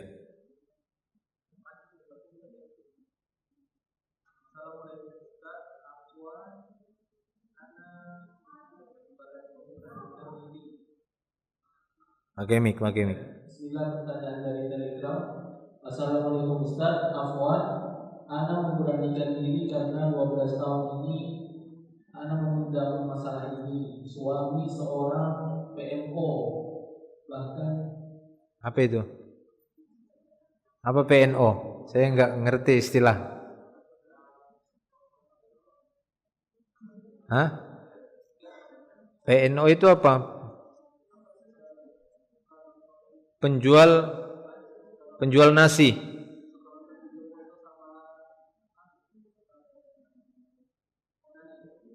Oh iya PNO. bahkan jarang menyentuh saya, malah bisa sampai 1 tahun. Beliau tidak pernah bilang apa kekurangan saya, apa yang harus saya perbaiki. Sudah saya ungkapkan ke beliau untuk berhenti itu, tapi beliau bilang sudah berusaha, tapi tetap tidak bisa. Kurang komunikasi juga karena kata beliau ngomong itu hal paling dia tidak sukai, ngomong masalah itu hal yang paling tidak sukai. Masalah keuangan juga tidak terbuka, saya tidak tahu gajinya berapa, pin ATM-nya pun saya tanyakan, beliau nggak mau jawab. Apa yang harus saya lakukan? Doa tidak pernah tertinggal untuk beliau agar diberi hidayah. Kami sudah ada 2 anak. Jika suami tidak menyentuh istri selama itu, apakah sudah jatuh talak, Ustaz? Iya, Masya Allah. Iya, tapi sudah dapat 2 anak juga ya. 12 tahun dapat 2 anak, tapi kadang ada masa-masa menjangkit penyakitnya. Ya sebenarnya itu istilah PNO tadi baru saya tahu pahami, yaitu penyakit ya. Untuk penyakit-penyakit kelainan seperti itu memang harus ada tekad kuat dari orang itu sendiri ya, untuk menyembuhkannya, untuk membebaskan dirinya. Kalau tidak, ya itu bisa berbahaya bagi rumah tangga dia. Akhirnya seperti itu. Istri harus menderita kezaliman. Itu terzalimi, istri seperti itu ya jelas terzalimi. Ya, terzalimi dari banyak sisi. Ya, dari sisi nafkah batin. Kemudian sampai istri menanyakan berapa gajinya, kan itu ya. Kalau sekiranya sebelumnya istri tidak pernah nanya gaji, kenapa? Karena mungkin yang sang suami mencukupi. Kan begitu kan? Itu yang saya pahami kan begitu. Kalau belakangan dia baru tanya gaji, berarti kan ada keanehan, perubahan. Walaupun aslinya ya nggak perlu sebenarnya, tidak perlu sang istri harus tanya-tanya berapa gaji suami. Ya, selama memang suami memenuhi semua kebutuhan pokok atau kebutuhan-kebutuhan sang istri dan anak dan kebutuhan rumah tangga, maka berhusnudzon. Saya sering menasihati kepada para wanita harus kuat husnudzonnya. Ya, kenapa? Karena kalau lebih kuat suudzonnya istri terjadi. Nah, itu yang kita khawatirkan itu. Bisa benar-benar terjadi. Itu yang banyak terjadi memang. Itu yang banyak terjadi. Dan kadang kita dapati si wanita tambah yakin kan, betul zonku. Betul dugaanku. Ya, padahal itu kesalahan. Nabi juga sudah mengatakan iyyakum wadh-dhon fa inna dhanna akdzabul hadits. Hati-hati kalian dengan prasangka buruk, dugaan buruk. Karena itu dugaan buruk itu adalah ucapan paling dusta. Ya, ucapan paling dusta itu dzon, suudzon. Itu dianggap seperti berbohong. Ya, kebohongan paling bohong. Itu ya, dzon itu. Makanya jauhi kata Nabi. Iyyakum wadzon kata Nabi. Udah jauhi itu suudzon. Buruk sangka itu jauhi. Itu akan memperburuk, memperparah keadaan. Lebih baik husnudzon. Ya. Dan memang realitanya dan kasusnya banyak terjadi itu, ya, banyak para wanita atau istri terjebak dengan suudzon dengan suami. Banyaklah pokoknya, ya. Dari tingkah laku dan ini itu tadi seperti itu. Nah, maka dari itu ya berusahalah untuk hindarkan dulu ya suudzonnya itu. Sehingga aib-aib itu ditutupi oleh Allah Subhanahu wa taala dan Allah perbaiki. Tanpa kita ketahui sembuh. Kan itu lebih bagus. Mana lebih bagus? Kita dilibatkan dengan kesusahan menyembuhkan, ya kan? Dengan suudzon tadi terbuka akhirnya kita terlibatkan untuk ikut serta dalam kesusahan menyembuhkan itu. Manakah lebih utama daripada kita dari awal kita husnudzon, Allah tutupin. Kemudian karena keberkahan husnudzon Allah sembuhkan tanpa kita terlibat. Mampukah Allah seperti itu? Mampu. Ada juga yang seperti itu. Seorang istri yang awalnya dia husnudzon aja sama Allah Ta'ala, padahal si laki-laki punya penyakit. Ya, ada kasus seperti itu. Si laki-laki punya penyakit, tapi dia husnudzon sama Robnya. Keluarganya baik, dia berbuat baik terus. Allah sembuhkan, lenyapkan tanpa si istri tahu. Ya. Dan tahunya itu setelah meninggal suaminya. Suami itu dulu mungkin sebelum menikah sama saya. Setelah kamu menikah, loh saya nggak pernah tahu. Iya, belakangan itu sembuh, nggak ada. Ya kan? Itulah barokah dari keberkahan dari perbuatan istri yang husnudzon. Ada kasus seperti itu. Saking dia itu berhusnudzonnya kepada Robnya. Nah itu ya. Nah, oleh karena itu dari kasus tadi ini bagaimana solusinya? Kalau memang udah terbuka seperti itu, si istri udah tahu bagaimana penyakit pada si suami PNO tadi, kecanduan seperti itu, sehingga mengakibatkan perbuatan yang dia lebih cenderung kepada istimna, ya, atau onani atau masturbasi tadi. Ya ini kan akan menzolimi si istri, sementara istri membutuhkan nafkah batin tadi. Ya, ini kezoliman akhirnya kepada istri. Ya kalau saya pribadi ya melihat kalau kasusnya sudah seperti ini, apalagi sudah punya anak 2, kalau memang ini semakin bertambah parah dan nasihat-nasihat itu memang sudah dijalankan, kalau memang masih masih ada kesabaran, walaupun ini sebenarnya sudah ada hak istri ya, apalagi udah 12 tahun, apalagi sampai 1 tahun tidak digauli seperti itu, ada hak sang istri untuk minta khulu. Ya, dan itu bukan sebuah dosa, karena ini sebuah kezaliman, menghindarkan dirinya dari kezaliman suami yang menzalimi dirinya. Tapi kalau dia masih mau menempuh jalan nasihat, dia masih melihat anak-anaknya yang 2 tadi ini itu butuh orang tua, sosok ayah misalnya, maka coba tempuh jalan nasihat. Datangkan orang-orang yang bisa menyadarkan dia. Temukan dia dengan orang-orang yang bisa menyadarkan kesalahannya itu. Semoga bisa sembuh. Karena ini tidak butuh obat, bukan obat yang diminum ya sepertinya. Ini memang obatnya itu ya obat kejiwaan. Ya, obat kejiwaan. Walaupun kita bilang sulit ya, kalau kita hanya sebatas berpikir, hanya sebatas nasihat, ini berat. Ya, namun apabila orang tersebut sampai kepada titik sadar dan Allah Ta'ala temukan dengan kata-kata, kalimat-kalimat, nasihat-nasihat yang bisa menyentuh dia, itu akan gampang. Ya, itu akan gampang dan dia akan mampu menyembuhkan penyakit pada dirinya sendiri. Ya, semoga Allah mudahkan. Jadi itu ya, kalau memang dia masih sanggup, kalau dia memang nanti terjatuh pada kufur yang berkepanjangan, justru dia nanti kufur sama Allah, dia mengatakan kenapa ya Allah seperti ini hidupku, nah itu kan bahaya gitu ya. maka lebih baik dia untuk meminta kepada pihak keluarga, kepada walinya supaya ini diselesaikan dengan cara dipisah. Ya, minta dipisah saja. Karena ini memang penyakit juga dari sisi bisa menular nanti pada anak-anak, dan masa depan anak ya pastinya ini akan bisa berimbas ya kepada anak-anaknya dan keluarganya. Tapi kalau dia misalnya masih bisa punya kesabaran si istri tadi, kemudian menempuh jalan nasihat, memberikan waktu menasehatinya sampai pada waktu nanti mungkin tidak ada perubahan dan tidak ada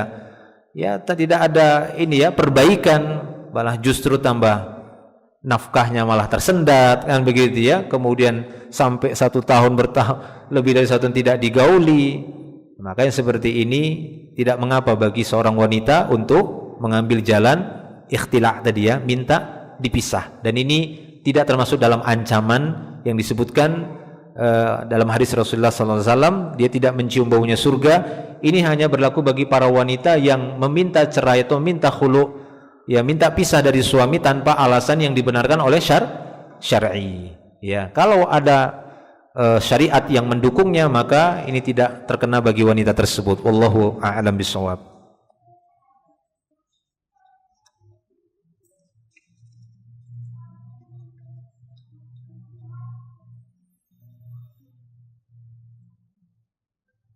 Jika seorang suami ingin berpoligami dengan banyak kebohongan sana sini terhadap istri,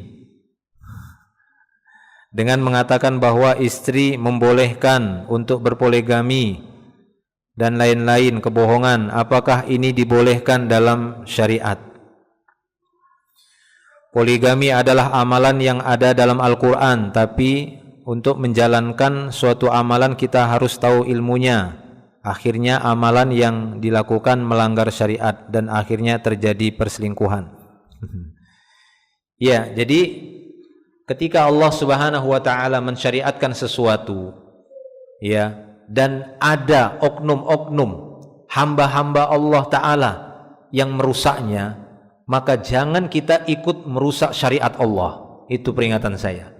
Jangan ikut-ikutan merusak syariat Allah, karena kita lebih parah nanti. Ya, kita lebih berat nanti akhirnya. Gak mungkin kita mengatakan apa ini sholat gara-gara ada orang sholat sambil salto. Ya, ada orang sholat tapi dia mencuri. Bukankah inna sholata tanha anil fahsya wal munkar? Itu rajin sholat tapi zina. Untuk apa sholat? Masa sholat? Syariat sholat yang kita salahkan? Ya, jelas itu dalam Quran, inna sholata tanha anil fahsya'i wal munkar. Salat itu akan mencegah perbuatan keji, perbuatan zina dan perbuatan munkar. Tapi ada yang salat 5 waktu tapi ketahuan dia berzina. Ada yang salat 5 waktu tapi dia menggelapkan harta misalnya. Kemudian kita katakan, apa itu salat? Ya, salat itu enggak pas, itu syariatnya enggak pas. Membuat orang ini aja kan begitu. Enggak ada, itu ngelabuhin manusia saja. Jadi enggak jelas manusia. Ya, bukan syariatnya yang kita rusak. Memang orangnya yang rusak. Ya, dia mengerjakan sholat tapi niatnya salah. Kan seperti itu. Puasa, untuk apa puasa itu? Puasa, tiap hari puasa tapi lisannya enggak bisa dijaga. Ya, untuk apa puasa? Jangan puasanya disalahkan, kan begitu. Puasa itu tidak salah. Niatnya untuk puasa yang salah. Nah, sama sebenarnya semuanya. Ya. Jadi jangan kita justru seperti mendiskreditkan syariat poligami ini. Poligami itu adalah syariat apa namanya? Nikah. Menikah. Nikah itu syariat siapa? Syariat Islam. Kalau kita katakan menikah itu adalah sumber malapetaka rumah tangga, berarti tidak boleh menikah kita. Ya, mau nikah pertama, mau nikah kedua, nggak boleh. Ya kan begitu. Untuk apa menikah kalau ujung-ujungnya bertengkar suami istri? Itu apa? Kan begitu alasan kita kan? Untuk apa menikah? Ngapain ada menikah? Ujung-ujungnya bertengkar suami istri, lempar-lemparan piring, ada UFO. Loh, untuk apa menikah? Ujung-ujungnya antum direpotkan sama anak, bertengkar masalah anak. Untuk apa nikah? Nggak usah nikah. Nggak ada itu syariat nikah, itu bikin susah aja syariat nikah itu. Bikin pembebanan aja, membebani laki-laki. Harus bayar ini, bayar itu, ngasih rumah, ngasih tempat tinggal, ngasih makan, ngasih pakaian. Jangan syariatnya, ya orangnya. Kalau orang yang salah, ya orangnya saja yang salah. Kan seperti itu niatnya. Ketika niat itu salah di dalam melaksanakan syariat tadi, ya memang malapetaka yang terjadi bisa jadi lebih besar jadinya. Enggak hanya nikah pertama, nikah kedua. Mau nikah pertama, kedua, kalau niatnya itu sudah enggak benar, udah salah, cara-caranya salah misalnya. Anggaplah bukan dia nikah yang kedua, nikah pertama tapi pacaran dulu misalnya. Lihat bagaimana akhir dari seperti itu. Orang yang mengawali pernikahan, mengawali rumah tangganya itu dengan pacaran misalnya. Apakah bahagia? Apakah sama seperti orang yang sesuai syar'i dari awalnya? Pastilah kita dapati di sana lebih besar malapetakanya, kan seperti itu. Nah, sama ketika poligami ini diawali dengan hal-hal yang pelanggaran di dalamnya. Ya udah, nanti akan ketemunya juga akhirnya berumah tangga di sana serba-serbi penuh dengan pelanggaran. Kenapa? Karena memang udah dari awal prosesnya itu udah banyak pelanggar, udah bohong sana bohong sini. Nah, gimana seperti itu membangun rumah tangga bohong sana bohong sini? Ya, makanya saya pribadi itu ya tidak ya nggak serk gitu ya, nggak begitu tenang rasanya itu melihat pernikahan yang kedua tapi bohong, sembunyi, nggak diketahui oleh istri yang pertama. Minta izin memang iya, tidak ada kewajiban minta izin kepada istri yang pertama, kan begitu. Tapi memberitakannya itu harus, jangan bohong. Ya, membangun rumah tangga dengan kebohongan itu gimana, kan seperti itu. Ya, jadi itu ya. Jadi yang perlu kita luruskan di sini, kita juga ketika melihat ada oknum-oknum yang melakukan ta'adduduz zaujat tapi dengan proses yang salah, jangan muncul kebencian kita itu dengan poligaminya, jangan. Ya, jangan itu syaitan itu ya. Itu syaitan. Kita tetap cinta dengan namanya syariat nikah.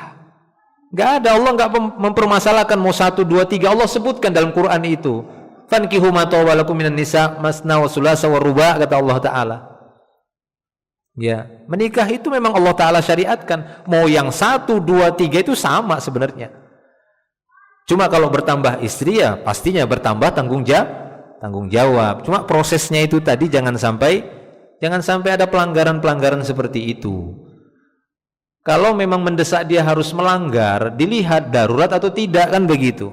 Karena sebuah pelanggaran itu bisa jadi tidak melanggar kalau memang ada alasan darurat. Ya, ada alasan darurat. Maka lihat dulu menikah dia yang kedua darurat atau tidak. Kalau tadi ini darurat Ustaz, makanya nggak apa-apa membohongin istri misalnya. Ya, berbohong. Ya, dilihat betul nggak itu darurat. Nanti perkataannya darurat tapi sebenarnya tidak darurat. Nah, seperti itu. Jadi hanya mengutarakan kata darurat tapi sebenarnya tidak darurat. Darurat itu kan memang nggak ada pilihan yang lain. Memang itu solusi yang harus ditempuh, nggak ada jalan yang lain. Ya, kalau tidak nanti bisa berisiko kematian misalnya. Kalau saya tidak menikah yang kedua Ustadz, saya resiko mati. Itu darurat namanya. Ya, maka saya pun akan katakan, menikahlah kamu kedua supaya kau selamat, jangan mati. Iya kan? Memungkinkan nggak seperti itu? Mungkin aja begitu. Siapa tahu ada yang mengancam dia, kan begitu kan? Anak dan istrimu akan mati kalau kamu nggak nikah yang kedua. Nah, nggak apa-apa kamu nikah yang kedua. Omelan istrimu itu lebih ringan daripada terbunuhnya mereka ataupun dirimu. Nggak apa-apa, itu darurat namanya. Iya, kalau darurat yang dia maksud itu apa yang dia maksud darurat? Kalau alasannya daripada saya berzina Ustaz, loh kan ada objeknya istrimu yang pertama. Gimana caranya kamu bisa berzina gitu? Ya kan? Iya. Kecuali misalnya istri saya yang pertama memang sama sekali nggak bisa melayani Ustadz. Nah, kan begitu kan? Darurat Ustadz, ini mau kemana anak panah saya ditargetkan nih Ustadz, kan begitu. Apa saya harus berzina? Mana saya berzina kah atau nikah yang kedua? Ya nikahlah yang kedua. Cari wanita, ya infokan kepada istri yang pertama bahwasanya kamu akan menikah lagi karena istri yang kedua memang nggak bisa lagi melayani, sementara sang suami ya membutuhkan itu, syahwatnya itu meledak meletup. Ya dia harus meledak meletup kan? Dia harus beraktivitas di luar rumah. Di luar rumah itu lebih sopan lagi ayam crispy. Iya kan? Lebih sopan itu ayam crispy. Paha ayam itu ditepungin, ya kan? Ketutup dia dijual. Daripada itu ada paha murah terbuka-buka, nggak ditutupin apa-apa, pusing kan dia seperti itu. Nah itu. Ya itu darurat lah seperti itu. Ya jadi dilihat dulu daruratnya itu apa. Jangan asal kata darurat saja. Ya, Allahu a'lam bishawab. Itu nasihat-nasihat saya untuk pertanyaan pertama ini. Ya. Apakah perselingkuhan itu dikatakan perselingkuhan setelah melakukan jima? Apakah dengan penaksiran, penggombalan, mengajak menikah, nongkrong hampir setiap hari di rumah fulanah, belum bisa dikatakan selingkuh, bahkan sudah menafkahi seperti istrinya, bahkan kebutuhan istri dan anak-anak sudah banyak yang tidak dipenuhi, banyak terjadi kezoliman. Ya intinya ini ya, kezoliman juga harus diukur dulu ya. Artinya kita bukan ingin membela si ini ya. Kalau kasus ini benar, sekiranya kasus ini benar ya, sekiranya kasus ini benar, kita juga tidak langsung serta-merta menghukumi dia zalim kepada istri dan anak. Karena untuk menjatuhkan hukum zalim ini harus jelas juga. Ya, harus jelas. Artinya betul-betul anaknya tersebut jadi nggak makan, kan begitu kan? Kemudian si istrinya juga nggak dapat makan. Ya, akhirnya si istri diusir dari rumah kontrakan misalnya. Ini terzolimi. Tapi kalau anak istri masih bisa makan, sebagaimana masih biasanya, masih kebutuhan pokok masih terpenuhi, maka nggak boleh kita langsung menjatuhi hukum zalim sama suami. Itu satu. Kedua, bagaimana? Apakah selingkuh itu dikatakan sampai dia sampai kepada zina? Artinya zina ini kan yang kita maksudkan itu seperti timba masuk ke dalam sumur. Nah itu ya. Jadi timba, atau timba kan, ember. Nah, timba masuk dalam sumur. Ya kalau sudah selingkuh yang jenis seperti ini, ya ini ya sudah zina yang mengharuskan dia rajam sampai mati. Namun wasilah-wasilah yang bisa mengantarkan kepada kesana itu sudah disebut zina juga. Makanya Allah mengatakan wala taqrabu az-zina. Jangan kalian mendekati zina. Berarti wasilah-wasilah yang mengarah kepada timba masuk ke dalam sumur, kan gitu ya. Jalan menuju ke sana itu sudah diharamkan. Apapun itu. Ya, apapun itu. Semisal nanyain gimana malammu hari ini, ya, atau bangunkan dia, teleponkan, ayo sholat malam. Istrinya sendiri nggak dibangunkannya. Ya, wanita lain dia suruh bangun untuk sholat malam. Ini kan talbis iblis seperti itu. Ya, talbis iblis seperti itu. Ya, kemudian wanita lain yang belum siapa-siapa, kemudian dia tanya, makan apa hari ini? Udah makan belum? Lapar atau belum? Ya kan itu lebih baik kata-kata itu dia berikan kepada istrinya. Nah, seperti ini wasilah-wasilah zina seperti ini. Nah, ini sudah dihukumi dosa besar ya. Ini sudah dihukumi dosa besar. Ini sudah dikatakan selingkuh sebenarnya kalau memang selingkuh ini kan memang perkataan kalimat dari kalimat Indonesia kan begitu ya, kalimat Indonesia. Artinya hal-hal yang bisa mengarah kepada zina yang besar tadi, yang mengakibatkan hukum rajam tadi, wasilah-wasilahnya itu sudah dikatakan zina dengan dosa besar. Itu intinya, ya. Seperti yang disebutkan ini, ngobrol dengan wanita lain, ngobroli masalah menikah, nongkrong, kemudian yang lainnya lah, ya, atau chattingan, teleponan dan semisalnya, ini sudah masuk kepada zina, ya, yang itu dosa besar, ya, itu dosa besar. Wallahu a'lam. Maka hendaknya jika memang benar ini terjadi, maka hendaknya laki-laki ini bertobat kepada Allah Subhanahu wa taala dan ya dia tempuh jalan yang benar. Ya, dia fahamkan secara benar dan dia bekali ilmu syar'i terlebih dahulu.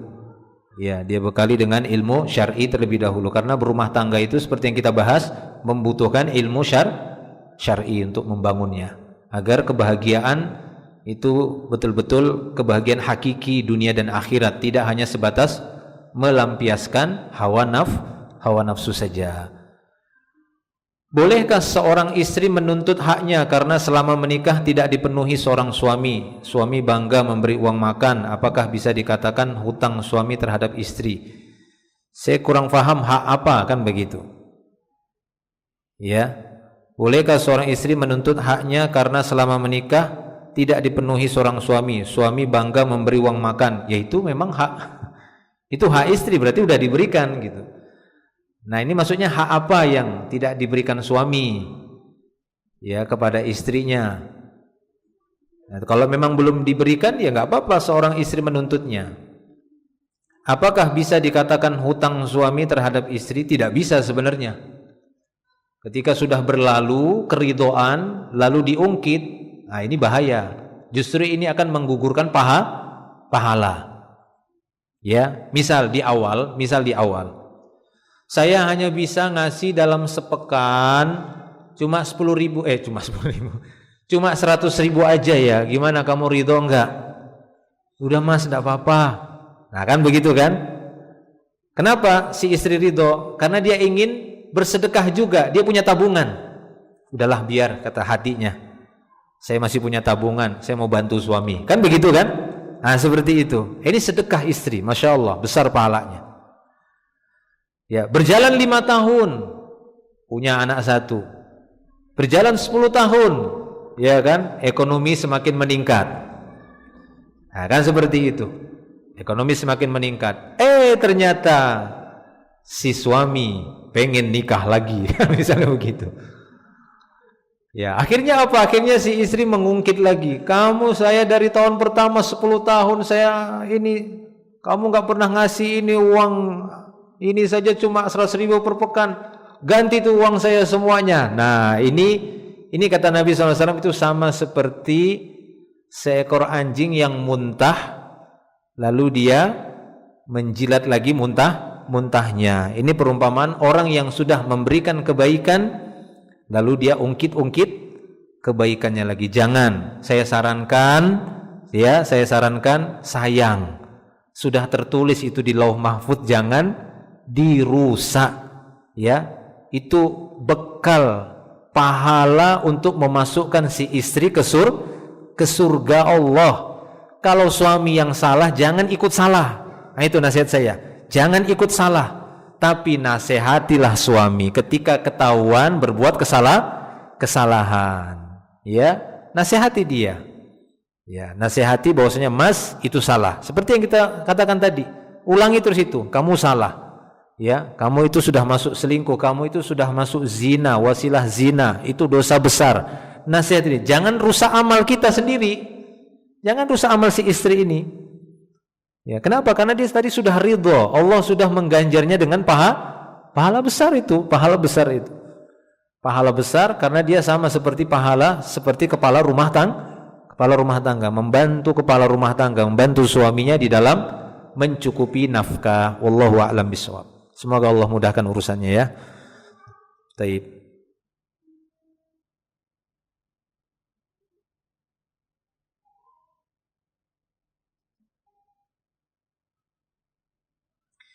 Assalamualaikum. Waalaikumsalam. Bagaimana kalau suami menghadiahkan sebuah rumah untuk istrinya dengan sertifikat lengkap nama istri, apakah itu sah milik istri? Sah. Saya ketok tok tok tok. Alhamdulillah, itu karunia Allah, ya. Dan pastinya pahala suami sangat besar, ya. Saya tidak sanggup menghitungnya. Ya, pastinya pahala suami yang memberi hadiah rumah kepada istri itu pahalanya sangat besar. Ya, Masya Allah. Dan semoga Allah memberkahinya dan memudahkan para suami yang lainnya untuk bisa memberikan hadiah terbaik untuk istrinya, dilancarkan rezekinya dan dimudahkan segala urusan. Saya rasa cukup ya sampai di sini. Mudah-mudahan Allah Subhanahu wa taala senantiasa menjaga kita semua, memperbaiki urusan kita dan menjadikan keluarga kita semua menjadi keluarga yang sakinah insyaallah. Akhiru da'wana alhamdulillah, subhanakallahumma bihamdik, asyhadu an la ilaha illa anta, astaghfiruka wa atubu ilaik. Assalamualaikum warahmatullahi wabarakatuh.